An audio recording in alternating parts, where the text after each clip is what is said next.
of course, he's no stranger to being up here in the wind at the start. We're talking to Duff Gibson now, former Olympian, current coach. Tell us a little bit about, first of all, just the sport, why you're still so actively involved in it.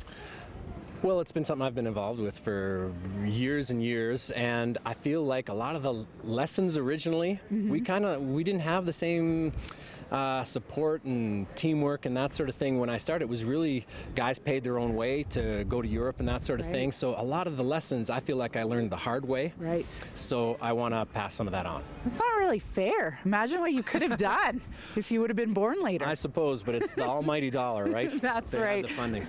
Tell us a little bit, where do we stand from your point of view as a coach, as a former athlete? Where do we stand right now, our skeleton team? We're seeing some of the senior people move on and retire from this sport. Where are we with some of the up-and-coming young Canadians?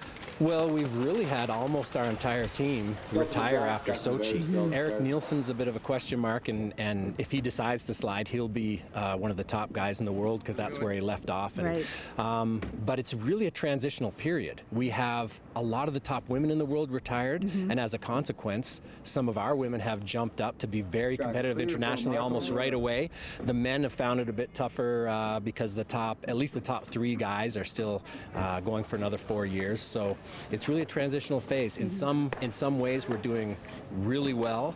I think in terms of the technical development, it's fantastic. We've got some great athletes too, but you got to do everything all in one to be successful. Right. What are some of the aspects or some of the skills you look for in those up-and-comers that you can kind of see the future of the sport? Well, it's funny. We have these conversations with other coaches, and what we tend to do is recruit track stars and try and teach them how to do the sport. But if you were trying to find someone who would be perfect to steer a skeleton sled, you're more upside down than right side up sometimes. 4, 5, maybe 6 or 8 G's in some places. So it's really has a lot to do with body awareness also.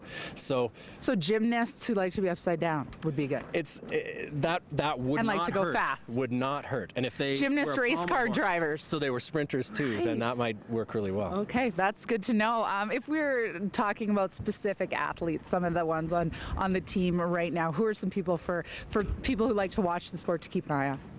Well, Elizabeth Fatchi has made the jump straight to World Cup and has already won a gold and a silver medal. So obviously she's got a lot of potential there because she's already realized that potential, at least on tracks she's familiar with. It's going to take a little bit before she's great on all the tracks, but she's obviously one to watch. I think, as I say, it's a transitional period, so I can... I'm asking you to look into your crystal ball here. I think Jacqueline Leberge won her first IC race. That's a B level race. Won below the World Cup. Won her first gold on that circuit last week. So I'm really impressed with the driving, the technical aspect, and the push has been her challenge recently, but she actually pushed very competitively as well. So that one might be coming together as well. All right, so the future's going to look bright for us, though, is what you're telling me. I think so. I hope so. I hope so, too. Duff Gibson hanging out with us here. Stay with us. We're going to be back with more on Go Calgary from here at WinSport COP right after this.